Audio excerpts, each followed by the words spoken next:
Hi, this video will demonstrate how to connect the Akuvox door phone to a Wiegand card reader. In this demonstration, apart from the Wiegand card reader and the door phone R29S, we will use a 12-volt power adapter to supply power to the card reader. Please ensure you have the devices and tools ready before connections. Here is the wiring diagram.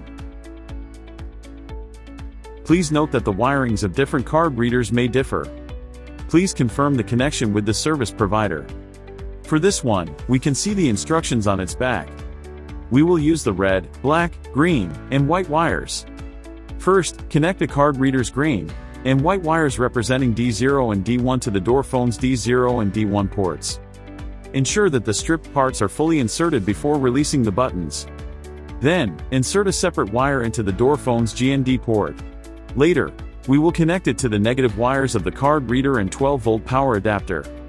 Line up the separate wire, the negative wires of the card reader and the power adapter. Insert the 3 wires into the wire nut and twist it.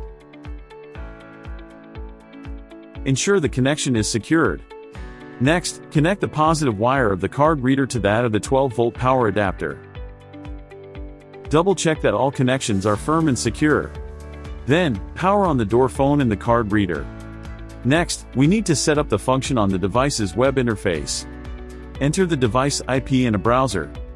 Then, enter the account and password, admin by default.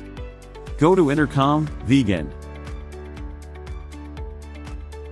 The Wiegand card reader mode should be consistent with that of the card reader. Select the Wiegand transfer mode as input, indicating that the door phone acts as a controller. Users can swipe the RF card on the third-party card reader to open the door. Check the relay to be triggered.